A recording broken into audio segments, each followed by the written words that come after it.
ജനം ആർക്കൊപ്പം എന്ന തെരഞ്ഞെടുപ്പ് പരിപാടിയിലേക്ക് ഏവർക്കും സ്വാഗതം. നമ്മളിപ്പോൾ നിൽക്കുന്നത് വടക്കാഞ്ചേരി നിയോജക മണ്ഡലത്തിലെ ഓട്ടുപാറ ഭാഗത്താണ്. നമുക്ക് ജനങ്ങളോട് തന്നെ ചോദിക്കാം ഇത്തവണത്തെ തെരഞ്ഞെടുപ്പ് എന്തായിരിക്കും എന്നുള്ളത്, അവരുടെ മനസ്സിലിരിപ്പ് എന്താണെന്നുള്ളത് നമുക്ക് അവരോട് തന്നെ ചോദിക്കാം. ചേട്ടാ നമസ്കാരം. നമസ്കാരം. വീട് എവിടെയാ? അടുത്തന്നെ കുമരനല്ലൂർ. എന്താണ് ഇത്തവണത്തെ തെരഞ്ഞെടുപ്പിനെ കുറിച്ച് ചേട്ടന് പറയാനുള്ളത്? പ്രാവശ്യം ഒരു മൂന്നാം ഭരണം വരും. മൂന്നാം ഭരണം, വീണ്ടും തുടർ ഭരണം വരും തന്നെയാണ് പറയുന്നത്. അതെ അതെ. വടക്കാഞ്ചേരി മണ്ഡലത്തിലാര് പകൽ പോലെ സത്യല്ല സേവിയർ ചിറ്റലപ്പള്ളി ജയിക്കും. ഭൂരിപക്ഷം എത്ര ഉണ്ടാവും? 20-25. കഴിഞ്ഞ തവണ 15,000 ചില്ലറയായിരുന്നു. ഇത്തവണ അത് 5,000 കൂടി വർദ്ധിക്കും എന്നാണ് ചേട്ടൻ പറയുന്നത്. തീർച്ചയായിട്ടും. Okay thank you. ചേട്ടൻ പറയുന്നത് സിറ്റിംഗ് MLA സേവിയർ ചിറ്റലപ്പള്ളി തുടരുമെന്നാണ് പറയുന്നത്. അദ്ദേഹം പറയുന്ന ഭൂരിപക്ഷം എന്ന് പറയുന്നത് 5,000 വോട്ടുകൾ അധികം പിടിച്ച് കഴിഞ്ഞ തവണത്തേക്കാൾ 5,000 വോട്ടുകൾ കൂടുതൽ നേടി 20,000-ത്തിലധികം ഭൂരിപക്ഷം ഉണ്ടാകുമെന്നാണ് ചേട്ടൻ പറയുന്നത്. നമുക്ക് അടുത്ത ആളിലേക്ക് പോകാം. അപ്പോൾ വടക്കാഞ്ചേരിയിൽ ഇത്തവണ ആര് ജയിക്കുമെന്നാണ് നമുക്കറിയേണ്ടത്. ആര് ജയിക്കും? വൈശാഖേട്ടൻ ജയിക്കും. ചേട്ടൻ്റെ അഭിപ്രായത്തിലോ? വൈശാഖേട്ടൻ ജയിക്കണം. എന്തുകൊണ്ട് വൈശാഖേട്ടൻ ജയിക്കും? അല്ല, യുവാവല്ലേ? യുവാവാണ്. പിന്നെ കഴിഞ്ഞ 5 വർഷം കാര്യമായിട്ട് വികസനങ്ങളൊന്നും നടന്നിട്ടില്ല. കഴിഞ്ഞ 5 വർഷം വികസനങ്ങൾ നടന്നിട്ടില്ല. യുവാക്കൾ വരട്ടെ.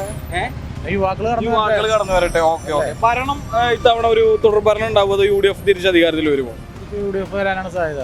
ഒരുപാട് അഴിമതിയും കാര്യങ്ങളൊക്കെ ഉണ്ടല്ലോ. ശബരിമല വിഷയങ്ങളും. അഴിമതി എന്ന് പറയുമ്പോൾ ശബരിമല വിഷയങ്ങളും ഒരുപാട് അങ്ങനത്തെ കുറെ ശബരിമല വിഷയം വടക്കാഞ്ചേരിയിൽ ചർച്ചയാവും തന്നെയാണ്. അതായത് കേരളത്തില് ജനങ്ങൾ ചർച്ചയാവും. ഒരുപാട് അഴിമതി കാര്യങ്ങളൊക്കെ ഉണ്ടല്ലോ പല മന്ത്രിമാരുടെയും. ആള് പറഞ്ഞത് വ്യക്തമാണ്. വടക്കാഞ്ചേരിയിൽ വൈശാഖ് വിജയിക്കുമെന്നാണ് അദ്ദേഹം പറയുന്നത്. അതിന് കാരണം പറഞ്ഞത് ഒരു യുവ മുഖമാണ്, യുവത്വമാണ്. അതുപോലെ കേരളത്തിൻ്റെ ഭരണം UDF തിരിച്ച് അധികാരത്തിൽ വരുമെന്നും പറയുന്നുണ്ട്. അതിനുള്ള കാരണം LDFന്റെ ശബരിമല വിഷയവുമായി ബന്ധപ്പെട്ടുള്ള അഴിമതി, അത്തരത്തിലുള്ള വിഷയങ്ങളാണ് അദ്ദേഹം അതിന് കാരണമായി പറഞ്ഞത്. ഇത്തവണത്തെ തെരഞ്ഞെടുപ്പ് എന്തായിരിക്കും? ആര് ജയിക്കും? ഇവിടെ സേവിയർ ചിറ്റലപ്പള്ളി ജയിക്കും. ഭരണം, കേരളത്തിന്റെ ഭരണം ആര് നേടും? ഒരു തുടർ ഭരണം ഉണ്ടാവുമോ, അതോ UDF തിരിച്ച് ഭരണത്തിലേക്ക് വരുമോ? UDF വരും. ചേട്ടൻ പറയുന്നത് വ്യക്തമാണ്. വടക്കാഞ്ചേരി മണ്ഡലം സേവിയർ ചിറ്റലപ്പള്ളി നിലനിർത്തും. അതുപോലെ കേരളത്തിന്റെ ഭരണം ഒരു തുടർ ഭരണം ഉണ്ടാവില്ല, അതിന് പകരം UDF അധികാരത്തിൽ വരുമെന്നാണ് ചേട്ടൻ പറയുന്നത്. ചേട്ടൻ എന്താണ് അഭിപ്രായം? കിട്ടില്ല. ഭരണം കിട്ടില്ല. തുടർ ഭരണം കിട്ടില്ല. വടക്കാഞ്ചേരിയിൽ ആര് ജയിക്കും? വടക്കാഞ്ചേരി സേവിയർ ജയിക്കും. സെയിം ആളും അത് തന്നെയാണ് പറയുന്നത്. വടക്കാഞ്ചേരിയിൽ സേവിയർ ചിറ്റലപ്പള്ളി ജയിക്കും, പക്ഷേ തുടർ ഭരണം LDFന് കിട്ടില്ല എന്നാണ് അദ്ദേഹം പറയുന്നത്. ചേട്ടന്റെ അഭിപ്രായത്തിൽ ആര് ജയിക്കും വടക്കാഞ്ചേരിയിൽ? അതിപ്പോ ഞാൻ എന്താ പറയാ, എവിടെ വീട്? എവിടെയാ വീട്? മച്ചാട്. എങ്ങനെയുണ്ട് ഇപ്പോ? ആരും മോശമില്ല. എല്ലാവരും നല്ല സ്ഥാനാർത്ഥികളാണ്. പിന്നെ പ്രത്യേകിച്ച് ഒരാളെ പറയണില്ല. പ്രത്യേകിച്ച് ഒരാളെ പറയുന്നില്ല. ഓക്കെ. ആളൊരു നിഷ്പക്ഷ നിലപാടെടുത്തിരിക്കുകയാണ്. ആരും പേര് പറയുന്നില്ല. എല്ലാവരും നല്ല സ്ഥാനാർത്ഥിയാണെന്ന് തന്നെയാണ് ആള് പറയുന്നത്.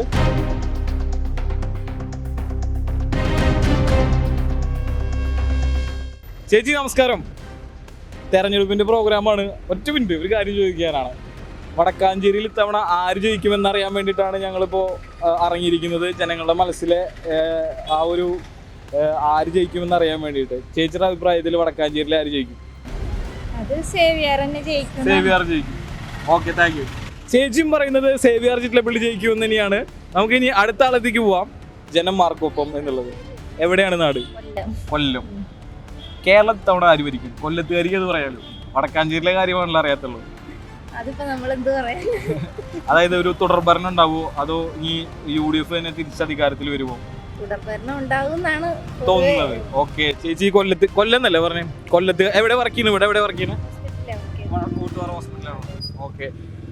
മാഡം പറയുന്നത് തുടർ ഭരണം ഉണ്ടാവും തന്നെയാണ് പറയുന്നത്. അദ്ദേഹത്തിന് വടക്കാഞ്ചേരിയിലെ കാര്യങ്ങൾ അറിയില്ല, കാരണം അദ്ദേഹം ഒരു കൊല്ലത്തുകാരിയാണ്. അതുകൊണ്ട് തുടർ ഭരണം ഉണ്ടാവുമെന്ന് തന്നെയാണ് പറയുന്നത്. ജനം ആർക്കൊപ്പം എന്നറിയാൻ നിയമസഭാ ഇലക്ഷൻ നടക്കുകയാണ്. അപ്പോൾ വടക്കാഞ്ചേരിയിൽ ആര് ജയിക്കുമെന്നാണ് നമുക്ക് അറിയേണ്ടത്. കോഴിക്കോട്. കാസർഗോഡ്. എവിടെ വർക്ക് ചെയ്യുന്നത്? ബ്ലോക്ക് ഓഫീസിലാണ്. അപ്പോൾ വടക്കാഞ്ചേരിയിലെ വിശേഷം പറയണ്ട, ഞാൻ കേരളത്തിന്റെ വിശേഷം ചോദിക്കാം. കേരളത്തിൽ ഇത്തവണ ആര് അധികാരത്തിൽ കയറും? തുടർ ഭരണം ഉണ്ടാവുമോ, അതോ UDF വിജയിക്കുമോ? UDF വിജയിക്കണം എന്നാണ് ആഗ്രഹം. മേഡത്തിന്റെ ആഗ്രഹം? LDF വിജയിക്കും തോന്നുന്നു. ഒരാൾ LDF വിജയിക്കണം, അതായത് തുടർഭരണം വേണമെന്നും മറ്റൊരാൾ പറയുന്നത് UDF തിരിച്ച് അധികാരത്തിൽ വരണമെന്നുമാണ് പറയുന്നത്. എന്തായാലും താങ്ക് യു. Thank you. അഭിപ്രായം പറഞ്ഞ സന്തോഷം. ജനം ആർക്കൊപ്പം എന്നറിയാൻ വേണ്ടി ഇറങ്ങിയതാണ്. അപ്പോൾ ഇത്തവണ വടക്കാഞ്ചേരിയിൽ ആര് വിജയിക്കുമെന്ന് അറിയണം. ആരാണ് പറയാ? ഞങ്ങളോട് ചോദിക്കാൻ പാടില്ല, കാരണം ഞങ്ങൾ എന്ത് ഷർട്ട് അറിയാം. എങ്കിലും നിങ്ങൾക്ക് നിങ്ങളുടേതായ ഞങ്ങളുടേതായിട്ട് പ്രസ്ഥാനം ജയിക്കണം ജയിക്കണമെന്നാണ് ആഗ്രഹം. തീർച്ചയായും. ചേട്ടന്റെ ആഗ്രഹം അതൊക്കെ തന്നെയാണ് പറയാനുള്ളത്. ഒന്നും പറയാൻ പറ്റില്ല പാർട്ടിയുടെ കാര്യം. പാർട്ടിയുടെ രണ്ട് കൂട്ടരും അങ്ങനെയാണ്. നമുക്ക് സെപ്പറേറ്റ് ആയിട്ട് പറയാൻ പറ്റില്ല. ഓക്കെ. അവർ പറഞ്ഞത് വ്യക്തമാണ്. അവരുടെ ജോലിയുടെ ഭാഗമായിട്ട് തീർച്ചയായും അവർ വിചാരിക്കുക അവരുടെ സ്വന്തം പ്രസ്ഥാനം വിജയിക്കണം എന്ന് തന്നെയാണ്. അപ്പോൾ അഭിപ്രായം പറഞ്ഞതിൽ സന്തോഷം. Okay, thank you. ഇതിൽ ആര് ജയിക്കും? വൈശാഖ് ജയിക്കും. കാരണം അവൻ ചെറുപ്പക്കാരനാണ്, ഒരു ഭാവിയുണ്ട്, നല്ല നേതാവാണ്. ഓക്കെ, എല്ലാവർക്കും ഇഷ്ടപ്പെട്ട നേതാവാണ്. ഓക്കെ, അദ്ദേഹം പറയുന്നത് വൈശാഖ് വിജയിക്കുന്നതാണ്. അദ്ദേഹം പറയാനുള്ള കാരണം വൈശാഖ് ഒരു യുവ സ്ഥാനാർത്ഥിയാണ്, നല്ലൊരു നേതാവാണ്, എല്ലാവർക്കും ഇഷ്ടപ്പെട്ട വടക്കാഞ്ചേരിക്കാരനാണ് എന്നാണ് അദ്ദേഹം പറഞ്ഞത്. നമുക്ക് അടുത്ത ആളിലേക്ക് പോകേണ്ടതുണ്ട്. വടക്കാഞ്ചേരിയിലൊരു വ്ളോഗറാണ് ഇപ്പോൾ നമ്മുടെ അടുത്ത് വന്നിരിക്കുന്നത്. മിസ്റ്ററി എന്ന് പറയുന്ന പേജിൻ്റെ വ്ളോഗറാണ്. നമുക്ക് അദ്ദേഹത്തോട് ചോദിക്കാം വടക്കാഞ്ചേരിയുടെ രാഷ്ട്രീയ തെരഞ്ഞെടുപ്പ് വിശേഷം എന്താണെന്നുള്ളത്. എങ്ങനെയുണ്ട് നമ്മുടെ തെരഞ്ഞെടുപ്പ് വിശേഷങ്ങൾ വടക്കാഞ്ചേരിയിൽ? ഇപ്പോൾ ഭയങ്കര ചൂടായിക്കൊണ്ടിരിക്കുകയാണ്. ഇപ്പോൾ ആര് ഭരിച്ചാലും ആര് വന്നാലും നമ്മുടെ വടക്കാഞ്ചേരിക്ക് ഉപകാരപ്പെടണം. തീർച്ചയായിട്ടും. നമ്മുടെ ഇപ്പോൾ പൊതുവെ നോക്കുകയാണെങ്കിൽ പല ആൾക്കാരും പലതരത്തിലും നമ്മുടെ വടക്കാഞ്ചേരിയെ കുറിച്ചിട്ട് പറയുന്നുണ്ട്. പക്ഷേ എൻ്റെ പേഴ്സണലി നമ്മൾ എല്ലാവരും അറിയുന്നവരാണ്. ഞാൻ പിന്നെ വടക്കാഞ്ചേരിയിൽ കുറച്ച് നിൽക്കുന്നത് കൊണ്ട് എനിക്കങ്ങനെ എന്താ പറയുക, എനിക്ക് രാഷ്ട്രീയം ഉണ്ട്. ഞാൻ കമ്മ്യൂണിസ്റ്റ് ആയിരുന്നു, ഇപ്പോഴും കമ്മ്യൂണിസ്റ്റ് പാർട്ടിയോട് താല്പര്യമുണ്ട്. പക്ഷെ എന്നാലും എനിക്ക് വടക്കാഞ്ചേരിക്ക് ഉപകാരപ്പെടുന്ന ആര് വന്നാലും എനിക്ക് ഹാപ്പിയാണ്. ഇന്ന ആളെന്ന് പറയുന്നില്ല, ഇല്ല അങ്ങനെ പറയുന്നില്ല. ആര് വന്നാലും നമുക്ക് ഉപകാരപ്പെടണം. ഉപകാരപ്പെടുന്ന ആൾക്കാർ വടക്കാഞ്ചേരി വരട്ടെ, അതുപോലെ എല്ലാ സ്ഥലത്തും വരട്ടെ എന്നുള്ളൊരു പ്രാർത്ഥനയുണ്ട്. മിസ്റ്റർ ഫ്രണ്ടിന്റെ ഒരു അഭിപ്രായത്തിൽ വടക്കാഞ്ചേരിയിൽ ഇനി വരേണ്ട ഒരു വികസന പ്രവർത്തനം എന്താണ്? അങ്ങനെ നോക്കുകയാണെന്നുവെച്ചാൽ നമ്മുടെ ഇവിടെ ഏറ്റവും കൂടുതൽ വരുന്നത് നമ്മുടെ ബ്ലോക്കാണ്. ബ്ലോക്കിന് പറഞ്ഞാൽ കുറേ രോഗികളും അല്ലാത്തവരും. ഇപ്പോൾ ഞാൻ തന്നെ ഒന്ന് പുറത്ത് പോകുകയാണെന്നുവെച്ചെങ്കിൽ വടക്കാഞ്ചേരി ബ്ലോക്കുകാരൻ നമുക്ക് ഭയങ്കര വിലയുണ്ട്. അതുപോലെ ഇപ്പോൾ ബ്ലോക്ക് വികസനം വരികയെങ്കിൽ എന്നെ പോലത്തെ കുറേ കടക്കാർക്കും ഭയങ്കര ബുദ്ധിമുട്ട് വരും. അപ്പോൾ അവർക്ക് ബുദ്ധിമുട്ടില്ലാത്ത രീതിയിൽ ഈ ബ്ലോക്ക് മാറ്റി തരാം എന്നുള്ളൊരു അഭ്യർത്ഥന ഉണ്ട്. അപ്പോൾ വടക്കാഞ്ചേരിയിലെ ട്രാഫിക് വലിയൊരു പ്രശ്നമായിട്ട് തന്നെയാണ് അദ്ദേഹം പറയുന്നത്. കാരണം അടിയന്തരമായിട്ട് സമയബന്ധിതമായിട്ട് വടക്കാഞ്ചേരിയുടെ ബൈപ്പാസ് പൂർത്തീകരിക്കേണ്ടതുണ്ട് എന്നാണ് പൊതുവെ ഒരു അഭിപ്രായമുള്ളത്. ഈ ബൈപ്പാസ് വരുവാണെങ്കിൽ വടക്കാഞ്ചേരിയിലെ വ്യാപാരികളെ അത് ഏതൊക്കെ തരത്തിൽ ബാധിക്കുമെന്ന് തോന്നുന്നുണ്ടോ? അതായത് ഒരു ആശങ്കയുണ്ടോ? കാരണം ബൈപ്പാസ് അത് കൂടെ പോകുമ്പോൾ സ്വാഭാവികമായിട്ട് തിരക്ക് കുറയും. അപ്പോൾ അത് വ്യാപാരത്തെ ബാധിക്കുമോ? അതോ അതുവഴി പോകുന്നത് വടക്കാഞ്ചേരിക്കാരല്ലാത്ത വാഹനവും യാത്രക്കാരുമാണ് വഴി പോവുകയാണെങ്കിൽ ഇപ്പോൾ വലിയ വണ്ടികളാണ് കൂടുതൽ പോവാന്ന് പറയുന്നത്. അപ്പോൾ നമുക്ക് നോക്കുകയാണെങ്കിൽ ചെറുകിട വണ്ടികൾക്ക് കുറച്ചും കൂടി പാർക്കിങ് ചെയ്യാനും അതുപോലെ ട്രാഫിക് കുറയുന്നുള്ളൊരിതുണ്ട്. വ്യാപാരം കുറയുന്ന വെച്ചാൽ പുറത്തുള്ള കച്ചവടം എന്തായാലും നമുക്ക് സ്വാഭാവികമായിട്ട് കുറയും. പിന്നെ അത്യാവശ്യക്കാർ മാത്രമാണ് ഇത് വാങ്ങാണ്ട് വരുള്ളൂ. അങ്ങനെ അത് രണ്ട് ഗുണങ്ങളുണ്ട്. ഒന്ന്, ഈ പറഞ്ഞതുപോലെ കുറച്ച് വ്യാപാരത്തിൽ ചെറിയൊരു കുറവുണ്ടാവും, എങ്കിലും വരുന്ന ആൾക്കാർക്ക് വളരെ സൗകര്യപ്രദമായിട്ട് പർച്ചേസ് ചെയ്ത് പോകാൻ പറ്റും. തിരക്ക് കുറവുണ്ടാവും, അതുപോലെ തന്നെ വാഹനങ്ങൾ നിർത്താനുള്ള സൗകര്യങ്ങളൊക്കെ ഉണ്ടാവും എന്നാണ് പറഞ്ഞത്. അങ്ങനെ തന്നെയല്ലേ ഇതുവരെ നടന്നിട്ടുള്ള വികസനങ്ങളിൽ, വടക്കാഞ്ചേരിയിൽ നടന്നിട്ടുള്ള വികസനങ്ങളിൽ ഏറ്റവും ഇഷ്ടപ്പെട്ട ഒരു വികസനം ഏതാണെന്ന് ചോദിച്ചാൽ ഏതാ പറയാ? അങ്ങനെ പ്രത്യേകിച്ച് പറയാനുള്ള നോളജ് എനിക്ക് എന്തായാലും ഇത്രയും പ്രതികരിച്ചതിൽ സന്തോഷം. Thank you. നമസ്കാരം. രണ്ടുപേരും വടക്കാഞ്ചേരിക്കാരാണോ? വടക്കാഞ്ചേരിയിൽ ഇത്തവണ ആര് ജയിക്കും? വൈശാഖ് ജയിക്കണം എന്നാണ് ആഗ്രഹം. പക്ഷേ ഞാൻ LDF ആണ്. ഒരു പക്ഷേ വന്നില്ല അതിന്റെ ഇടയ്ക്ക്. പക്ഷെ ജയിക്കാൻ സാധ്യത സേവിയർ ആണെന്നാണ്. അതിനെന്താണ് കാരണം? കാരണം കാലങ്ങളായിട്ട് ഇപ്പോ കഴിഞ്ഞ ഇലക്ഷനിലും ആള് തന്നെയാണല്ലോ ജയിച്ചത്. അപ്പൊ ഒരു തുടർന്നും MLA സേവിയർ ചെട്ടിപ്പള്ളി ആവാനാണ് സാധ്യത. പക്ഷെ ആഗ്രഹം വൈശാഖ് ജയിക്കണം എന്നുള്ളതാണ്. അതിനുള്ള ഒരു കാരണം പേഴ്സണലി ആളെ കുറിച്ച് കേട്ടതും നല്ല അഭിപ്രായമായിരുന്നു. നമുക്ക് വടക്കാഞ്ചേരി ആണെന്നുണ്ടെങ്കിൽ പോലും മാറ്റങ്ങൾ വരുത്താൻ ആളായിക്കൊണ്ട് സാധിച്ചിട്ടുണ്ട് എന്നുള്ളതാണ്. വൈശാഖിന് ആളൊരു കൗൺസിലർ ആയിരുന്നു, വ്യക്തമാണ്. Thank you. അവര് പറഞ്ഞത് വൈശാഖ് ജയിക്കണം എന്നാണ് ഒരാൾ പറഞ്ഞത് സേവിയർ ചിറ്റലപ്പള്ളി ജയിക്കണം എന്നാണ്. പക്ഷേ വൈശാഖിനെ കുറിച്ച് ചോദിച്ചപ്പോൾ ആള് ഒരു കൗൺസിലർ എന്ന നിലയ്ക്ക് ആണല്ലേ, കൗൺസിലർ എന്ന നിലയ്ക്ക് വടക്കാഞ്ചേരിയിൽ ഒരുപാട് കാര്യങ്ങൾ ചെയ്തിട്ടുണ്ട്. അതുകൊണ്ട് വൈശാഖ് ജയിക്കണമെന്ന് ആഗ്രഹിക്കുന്നു എന്നുകൂടി അദ്ദേഹം പറയുന്നുണ്ട്. നമുക്ക് അടുത്ത ആളിലേക്ക് പോവാം. വടക്കാഞ്ചേരി നിയോജക മണ്ഡലം എന്ന് പറയുന്നത് 8 തദ്ദേശ സ്വയംഭരണ സ്ഥാപനങ്ങൾ അടങ്ങിയതാണ്. അവണൂര്, കൈപ്പറമ്പ്, തോളൂർ, കോലഴി, മുളങ്താവ്, വടക്കാഞ്ചേരി, തെക്കുംകര. ഇതിൽ വടക്കാഞ്ചേരി മാത്രം മുനിസിപ്പാലിറ്റിയും ബാക്കിയുള്ളത് ഗ്രാമപഞ്ചായത്തുകളുമാണ്. കഴിഞ്ഞ തദ്ദേശ സ്വയംഭരണ തെരഞ്ഞെടുപ്പിൻ്റെ റിസൾട്ട് വന്നപ്പോൾ 4 പഞ്ചായത്തുകൾ UDF-നോടൊപ്പവും 3 പഞ്ചായത്തുകളും ഒരു മുനിസിപ്പാലിറ്റിയും LDF-നോടൊപ്പവുമാണ് നിന്നത്. അതുകൊണ്ട് തന്നെ ഇത്തവണത്തെ തെരഞ്ഞെടുപ്പ്, നിയമസഭാ തെരഞ്ഞെടുപ്പ് അത്രയും മത്സരം ഉണ്ടാവുമെന്നതിൽ യാതൊരു സംശയവുമില്ല. ഇഞ്ചോടിഞ്ച് പോരാട്ടമായിരിക്കും. നമുക്ക് ഇവിടുത്തെ നാട്ടുകാരോട് തന്നെ ചോദിക്കാം, എന്തായിരിക്കും ഇത്തവണത്തെ തെരഞ്ഞെടുപ്പ്, ആര് വിജയിക്കും, കേരളം ആര് ഭരിക്കും എന്നുള്ളത് ഇവരോട് തന്നെ നമുക്ക് ചോദിക്കാം. ചേട്ടാ നമസ്കാരം. BCVയുടെ ജനന്മാർക്കൊപ്പം എന്നുള്ള തെരഞ്ഞെടുപ്പ് പരിപാടിയാണ്. അപ്പോൾ ഇത്തവണ വടക്കാഞ്ചേരിയിൽ മത്സരിക്കുന്നവരിൽ ആരാണ് നിയമസഭയിലേക്ക് വടക്കാഞ്ചേരിയെ പ്രതിനിധീകരിച്ച് ചെല്ലുക? ഇവിടെ സേവിയർ ജയിക്കും. കേരളം ആര് ഭരിക്കും? കേരളം നമുക്ക് പറയാൻ പറ്റില്ല. ഇവിടെ കഴിഞ്ഞ 5 വർഷം സേവ്യർ ചിറ്റലപ്പള്ളി ഇവിടുത്തെ MLA ആയിരുന്നു. അപ്പോൾ അദ്ദേഹം ചെയ്ത വികസന പ്രവർത്തനങ്ങളിൽ ഏറ്റവും ചേട്ടന് ഇഷ്ടപ്പെട്ട ഏറ്റവും നല്ല വികസന പ്രവർത്തനങ്ങളൊന്ന് പറയാൻ പറഞ്ഞാൽ ഏതാ ഒന്ന് പറയാൻ പറ്റുമോ? അതൊന്നും പറയാൻ പറ്റില്ല. അങ്ങനെ പെട്ടെന്ന് ചോദിച്ചാൽ പറയാൻ പറ്റില്ല, കുഴപ്പമില്ല. ചേട്ടൻ്റെ അഭിപ്രായത്തിൽ ആര് ജയിക്കും വടക്കാഞ്ചേരിയിൽ? സേവിയർ ജയിക്കും. ചേട്ടൻ്റെ അഭിപ്രായത്തിൽ സേവ്യറാട്ടം ജയിക്കും. എന്തുകൊണ്ട് വൈശാഖ് ജയിക്കില്ല? എന്തുകൊണ്ട് വൈശാഖ് ജയിക്കില്ല? ജയിക്കില്ലെന്നല്ല എൻ്റെ അർത്ഥം. സേവ്യറാട്ടം അതിനുള്ള വടക്കാരിൽ ചെയ്തിട്ടുണ്ട് വടക്കാഞ്ചേരിയിൽ അത്രയും വികസന പ്രവർത്തനങ്ങൾ ചെയ്തിട്ടുണ്ട്. അതുകൊണ്ട് ഒരു സഹായങ്ങളൊക്കെ മുമ്പ് സഹായങ്ങൾ ചെയ്തിട്ടുണ്ട്. ഓക്കെ. Thank you. സഹായങ്ങളൊക്കെ വ്യക്തിപരമായിട്ടും ചെയ്തിട്ടുണ്ട്. ബാക്കി വയ്യാണ്ടായിട്ട് പൈസ ഒക്കെ ചികിത്സാ സഹായം തന്നിട്ട് അദ്ദേഹം പറയുന്നത് വടക്കാഞ്ചേരിക്ക് ആള് വികസന പ്രവർത്തനങ്ങൾ ചെയ്തിട്ടുണ്ട്. അതുപോലെ അദ്ദേഹത്തിനും ചികിത്സാ സഹായം MLA ഫണ്ടിൽ നിന്നും വ്യക്തിപരമായി നൽകിയിട്ടുണ്ട് എന്നാണ് അദ്ദേഹം പറയുന്നത്. അതൊന്നും മറക്കാൻ പറ്റില്ല. ഓക്കെ, ആള് പറഞ്ഞത് വ്യക്തമാണ്. ചേട്ടാ ആര് ജയിക്കും തവണ വടക്കാഞ്ചേരി? ചിറ്റലപ്പള്ളി സേവിയർ ജയിക്കും. ഇവിടെ ജയിക്കും. എന്തുകൊണ്ട് ജയിക്കും? സേവിയറുടെ സ്വഭാവം അങ്ങനത്താണ്. നല്ല സ്വഭാവമാണ്. ജനങ്ങളുമായിട്ട് നല്ല ഉറപ്പാണ്. എല്ലാ സഹകരണമുള്ള ആളാണ്. എന്തുണ്ടെങ്കിലും മൂപ്പര് വരും, എല്ലാ കാര്യങ്ങളും ചെയ്യും എന്നെനിക്ക് വിശ്വാസമുള്ള ആളാണ്. വിശ്വാസമുണ്ട്. എല്ലാ കാര്യത്തിലും ദൈവത്തിന്റെ പോലെയാണ് മൂപ്പര്. ദൈവതുല്യനാണ്. സേവിയർ ചിറ്റലപ്പള്ളി സേവിയർ കേരളം ആര് ഭരിക്കും? കേരളം സേവിയറിന് ഇവിടെ കിട്ടണം. അതായത് LDF ഭരിക്കും. ഓക്കെ. ചേട്ടന്റെ വീട് എവിടെയാ? മാരാത്തോന്ന്. Thank you. നമ്മുടെ കൂടെ ഉള്ളത് വോട്ടില്ലാത്ത കുറച്ച് സുഹൃത്തുക്കളാണ്. അപ്പോൾ നമുക്ക് അവർക്ക് രാഷ്ട്രീയം പ്രത്യേകിച്ച് ഉണ്ടാവില്ല, എങ്കിലും അവർക്ക് കാഴ്ചപ്പാട് എത്രമാത്രം ഉണ്ട്, അവർ നമ്മുടെ വടക്കാഞ്ചേരിയിലെ രാഷ്ട്രീയം നിരീക്ഷിക്കുന്നുണ്ടോ എന്ന് നമുക്ക് ചോദിച്ചറിയാം. വടക്കാഞ്ചേരിയിൽ ആരൊക്കെ സ്ഥാനാർത്ഥി എന്നറിയോ? വൈശാഖനും സേവ്യർ ചിറ്റലപ്പള്ളിയും. ഓക്കെ, അറിയും. അപ്പോൾ ഇത്തവണ വടക്കാഞ്ചേരിയിൽ ആര് വിജയിക്കും? സേവ്യർ ചിറ്റലപ്പള്ളി വിജയിക്കും. അടുത്ത തവണ ആര് മുഖ്യമന്ത്രിയാവും ചോദിച്ചാൽ പറയാൻ പറ്റുമോ? പിണറായി വിജയൻ തുടരുമോ? തുടർഭരണം ഉണ്ടാവും. അവര് പറയുന്നത് ഒരു തുടർഭരണം ഉണ്ടാവും. അതുപോലെ സേവ്യർ ചിറ്റലപ്പള്ളി ഇവിടെ വിജയിക്കും എന്നാണ് അവരും പറയുന്നത്. ജനന്മാർക്കൊപ്പം എന്നുള്ള തെരഞ്ഞെടുപ്പ് പരിപാടിയിലാണ്. അപ്പോൾ ഇത്തവണ വടക്കാഞ്ചേരിയിലെ ജനവിധി എന്തായിരിക്കും? ഒന്നും പറയാൻ പറ്റില്ല. കണ്ടറിയണം. നമുക്കൊരു മുൻകൂട്ടി ഒരു പ്രവചനം പറ്റില്ല. നല്ലൊരു ടൈറ്റ് മത്സരമാണ്. കേരളത്തവണ ഒപ്പത്തിനൊപ്പത്തിനുള്ള മത്സരം. കേരളം ആര് ഭരിക്കും ഇത്തവണ? കണ്ടറിയണം. അതും കണ്ടറിയണം. കേരളത്തിന്റെ അവസ്ഥയും വടക്കാഞ്ചേരിയുടെ അവസ്ഥയും പ്രവചിക്കാൻ പറ്റില്ല ഇത്തവണ. ഒന്നും പറയണം. കണ്ടറിയണം. ഓക്കെ. Thank you. ചേട്ടാ നമസ്കാരം. തെരഞ്ഞെടുപ്പ് പരിപാടിയായ ജനന്മാർക്കൊപ്പം എന്ന പരിപാടിയിൽ നിന്നാണ്. അപ്പൊ ഇത്തവണ വടക്കാഞ്ചേരിയുടെ ജനവിധി എന്തായിരിക്കും ചേട്ടൻ്റെ ഒരു അഭിപ്രായത്തിൽ? ജനവിധി എന്ന് പറഞ്ഞാൽ കുഴപ്പമില്ല. സേവിയർ ജയിക്കും. ആള് നല്ല വികസനം കാര്യങ്ങളൊക്കെ നടത്തിയിട്ടുണ്ടെന്നാണ് പറയുന്നത്.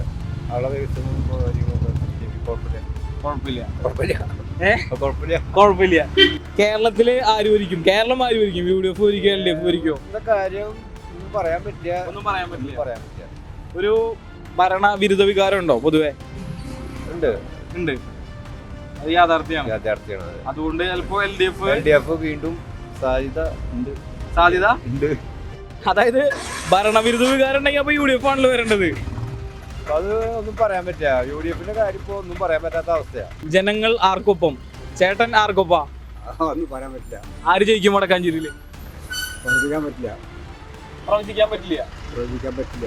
അത്രയും ടൈറ്റ് മത്സരമാണ്. സേവിയറാണ് വേണ്ടത്. എങ്കിലും ടൈറ്റ് മത്സരമാണ്. സേവിയറാണ് വരേണ്ടത്. വ്യക്തമാണ്, കൃത്യമാണ്. കേരളം ആര് ഭരിക്കും? MLA ആണ് സേവിയർ. അവൻ തന്നെയാണ് സ്ഥാനാർത്ഥി ഇവിടെ പോകും. അതെ. അപ്പൊ അത് തന്നെ വരണം. കേരളം ആര് ഭരിക്കും? സംശയമില്ല. പിന്നെ അത് തന്നെയാണ്. പിണറായി തന്നെ ആവും. ഒരു തുടർഭരണം ഉണ്ടാവും. മൂന്നാമതും മൂന്നാമതും പിണറായിയുടെ നേതൃത്വത്തിൽ ഒരു മന്ത്രിസഭ വരും. വരണം. എന്തുകൊണ്ട് വരണം? അതാണ് ജനങ്ങൾക്ക് സാധുക്കളായ പാവപ്പെട്ടവർക്ക് ഒപ്പം നിൽക്കുന്ന ആളാണത്. പാവപ്പെട്ടവർക്കൊപ്പം നിൽക്കുന്ന ആളാണ്. ആയതിന്റെ പേരിൽ അങ്ങനെ വരിക. ആള് പറയുന്നത് വ്യക്തമാണ്. വടക്കാഞ്ചേരിയില് സേവ്യർ ചിറ്റിലപ്പള്ളി LDF വിജയിക്കണം, അതുപോലെ ഒരു മൂന്നാമത് ഒരു തുടർഭരണം വരണമെന്നുമാണ് അദ്ദേഹം പറയുന്നത്. ജനങ്ങൾക്കൊപ്പം നിൽക്കുന്ന സർക്കാരാണ് എന്നുകൂടി അദ്ദേഹം പറഞ്ഞു വയ്ക്കുന്നുണ്ട്. ചേട്ടാ നോക്കി നിൽക്കുന്നുണ്ട്. എന്താണ് ഇത്തവണത്തെ വടക്കാഞ്ചേരിയിലെ രാഷ്ട്രീയ അന്തരീക്ഷം? സേവ്യർ ജയിക്കും. എന്തുകൊണ്ട് ജയിക്കും? അയാള് നല്ല വ്യക്തിയാണ്. ഓക്കെ. സേവ്യർ ചിറ്റിലപ്പള്ളി ചെയ്തിട്ടുള്ള വികസന പ്രവർത്തനങ്ങളിൽ ചേട്ടന് ഏറ്റവും താല്പര്യപ്പെട്ട വികസന പ്രവർത്തനം ഏതാണ്? ഷേവ്യറിന്റെ നല്ല ഇവിടെ ഒരുപാട് കാര്യങ്ങൾ, സ്കൂളുകള് അങ്ങനെ റോഡുകളൊക്കെ നല്ല റോഡുകളാണ്. ഒരുപാട് കാര്യങ്ങൾ അത്തരത്തിലുള്ള മൊത്തത്തിലല്ല, കേരളത്തിൽ മൊത്തത്തില് അടിസ്ഥാന സൗകര്യങ്ങള് വളരെയധികം നല്ല രീതിയിൽ കൈകാര്യം ചെയ്തിട്ടുണ്ട്. ഓക്കെ. അതുപോലെ തന്നെ കേരള സർക്കാരും. ഓക്കെ. UDF സ്ഥാനാർത്ഥി എങ്ങനെയുണ്ട്? കുഴപ്പമില്ല. പക്ഷെ പോരാ. എന്തുകൊണ്ട് പോരാ? പോരാന്ന് പറഞ്ഞപ്പോ ഷേവ്യറിന്റെ അടുത്ത് പിടിക്കാൻ പോരാ. ഓക്കെ. ശരി. അല്ലക്കര വരെ തോറ്റുപോയതല്ലേ? അല്ലക്കര തോറ്റുപോയതാണ്. ഓക്കെ. നമ്മുടെ കഴിഞ്ഞ തെരഞ്ഞെടുപ്പില് പ്രധാന ഒരു ചർച്ചാ വിഷയമായിരുന്നു. ഇപ്പൊ അല്ലക്കരയുടെ പേര് പറഞ്ഞതുകൊണ്ട് പറയാണ്, ലൈഫ് ഭവന പദ്ധതി. അത് കേരളത്തിൽ മൊത്തം വടക്കാഞ്ചേരി ചർച്ചയിലേക്ക് കൊണ്ടുവന്നൊരു വിഷയമാണ്. അതായത് വടക്കാഞ്ചേരി MLA വീട് മുടക്കി എന്നുള്ളത്. പക്ഷെ ഇത്തവണത്തെ പ്രചരണത്തിൽ LDF പോലും ആ പ്രചരണം വീട് മുടക്കി എന്നുള്ളത് ഇപ്പൊ മാറ്റി നിർത്തിയിട്ട് അതിനെ കുറിച്ച് സംസാരിക്കുന്നില്ല. സംസാരിച്ചിട്ട് കാര്യമില്ല. അത് നടക്കേണ്ട പദ്ധതിയാണ്, അന്ന് നടത്തിയില്ല. പിന്നീട് 5 കൊല്ലം LDF സർക്കാരും ഉണ്ടായിരുന്നു, വടക്കാഞ്ചേരിയിൽ ഒരു LDF-ന്റെ ഒരു MLA ഉണ്ടായിരുന്നു. എന്നിട്ടും എന്തുകൊണ്ട് നടത്തിയില്ല എന്ന് ചോദിക്കുന്നത് ഞാനല്ല, UDF-കാരാ ചോദിക്കുന്നത്. എന്തുകൊണ്ടായിരിക്കും ഇതെന്ന് പറഞ്ഞപ്പോ രാഷ്ട്രീയപരമായിട്ട് പറയാൻ ഇതുണ്ടല്ലോ അതില് പറയണത്. അല്ലാണ്ട് ഷേവ്യർ ഇവിടെ പരമാവധി നല്ല നല്ല കാര്യങ്ങളാണ് ചെയ്ത് വെക്കുന്നത്. ഓക്കെ. സേവ്യർ ഏട്ടൻ നല്ല കാര്യങ്ങൾ ചെയ്തിട്ടുണ്ട്. അപ്പോൾ വടക്കാഞ്ചേരി ലൈഫിന്റെ കാര്യത്തിൽ ചേട്ടൻ സമ്മതിച്ചു. അതായത് ഇത്തവണ ഒരു ചർച്ചയല്ല അത്, അല്ലേ? ഒരു ചർച്ചയിൽ കൂട്ടാനുള്ള കാര്യമില്ല. പക്ഷെ കഴിഞ്ഞ തവണ ചർച്ചയായിരുന്നു. കഴിഞ്ഞ തവണ ചർച്ചയായിരുന്നു. പിന്നെ അത് കാലഹരണപ്പെട്ടു പോയി. അല്ല, അവരൊക്കെ തന്നെ അതിന് മുൻകൈ നിന്നിട്ടൊക്കെ മുടക്കിയത്. കാലഹരണപ്പെട്ടു പോയത് കൊണ്ടാണ് ചർച്ചയാവാത്തത് എന്നാണ് ചേട്ടൻ പറയുന്നത്. നമുക്കറിയാം, വടക്കാഞ്ചേരിയെ കേരളത്തിന്റെ ശ്രദ്ധയിലേക്ക് കൊണ്ടുവന്നിട്ടുള്ള പല വിഷയങ്ങളിൽ ഒന്നായിരുന്നു വടക്കാഞ്ചേരി ലൈഫുമായി ബന്ധപ്പെട്ടിട്ടുള്ള വിവാദങ്ങളും ആരോപണങ്ങളും. എന്നാൽ ഇത്തവണത്തെ തെരഞ്ഞെടുപ്പിൽ വടക്കാഞ്ചേരി ലൈഫ് മിഷൻ ആരോപണങ്ങളും അഴിമതി ആരോപണങ്ങൾ ഒരു ചർച്ചയാക്കുന്നില്ല എന്ന് വേണം മനസ്സിലാക്കാൻ. ഇരുമുന്നണികളും എന്തുകൊണ്ടോ വടക്കാഞ്ചേരി ലൈഫിനെ മറന്നോ എന്ന് പോലും ചിന്തിക്കേണ്ട ഒരു ഘട്ടമാണ് ഈ ഇത്തവണത്തെ തെരഞ്ഞെടുപ്പിൽ നമുക്ക് മനസ്സിലാക്കാൻ സാധിക്കുന്നത്. നന്നായി വിജയിക്കും. ചേച്ചിയുടെ വീട് എവിടെയാ? എന്റെ വീട് കുണ്ടന്നൂരാ. അപ്പൊ ആരാന്ന് പറയുന്നില്ല, ആരാണ് നല്ലത്, നന്നായി ചെയ്യുന്നതെങ്കിൽ, നന്നായി ഭരിക്കുന്നതെങ്കിൽ അവര് വിജയിക്കട്ടെ എന്നാണ് പറയുന്നത്. ഓക്കെ, വ്യക്തമാണ്. Thank you. ചേട്ടനെ ആർക്കൊപ്പാണ്? കൂടിയിട്ട് കോൺഗ്രസിന്റെ കൂടെ നിൽക്കണം. കോൺഗ്രസിന്റെ കൂടെ നിൽക്കണം. അല്ലെങ്കിൽ ഇപ്പൊ തന്നെ ആകെ തവിട് പൊടിയാക്കി വെക്കണോ? എങ്ങനെ? ഇപ്പൊ എല്ലാം കൊണ്ടും ആകെ ഞാനെന്ന് പറഞ്ഞിട്ടുണ്ടെങ്കിൽ ഒരു തൊഴില് പെയിന്റ് പണിക്കാരനാണ്. ഈ പെയിന്റും എല്ലാ മേഖലകളിലും ഇപ്പൊ സ്തംഭിച്ചേക്കാണ്. ശമ്പളവും ഇല്ല, ഒന്നുമില്ല. കൂലില്ലാത്ത പോലെ, പണിയില്ല, തൊഴിലില്ല. സത്യം പറയാലോ, അത് തന്നെയാണ്. അപ്പൊ ഇവരൊക്കെ ജയിച്ചു വന്നു കഴിഞ്ഞിട്ടുണ്ടെങ്കിൽ തൊഴിലുണ്ടാവും എന്ന് വിചാരിച്ചിട്ടാണ് നിന്നത്. അപ്പൊ തൊഴിലും ഇല്ല, ഒന്നും ഇല്ലാത്ത പോലെ. ഇപ്പൊ എവിടെ പോയാലും ഇപ്പൊ ബംഗാളികൾക്ക് മാത്രമേ ഉള്ളൂ. ഇപ്പൊ അവരോട് നമ്മള് ചോദിക്കേണ്ട ഗതികേടായി. വല്ല പണിയുണ്ടെങ്കിൽ പറയിട്ടാന്നായി. അങ്ങനെ എന്തുകൊണ്ടാണ് തൊഴിലില്ലാത്തൊരു സിറ്റുവേഷൻ ഉണ്ടായിരിക്കുന്നത് എന്ന് പറഞ്ഞിട്ടാണ് ഇപ്പൊ എല്ലാ മേഖലകളും സ്തംഭിച്ചേക്കല്ലേ. എല്ലാ വർക്കിംഗ് മേഖലകളും സ്തംഭിച്ചു പോയി.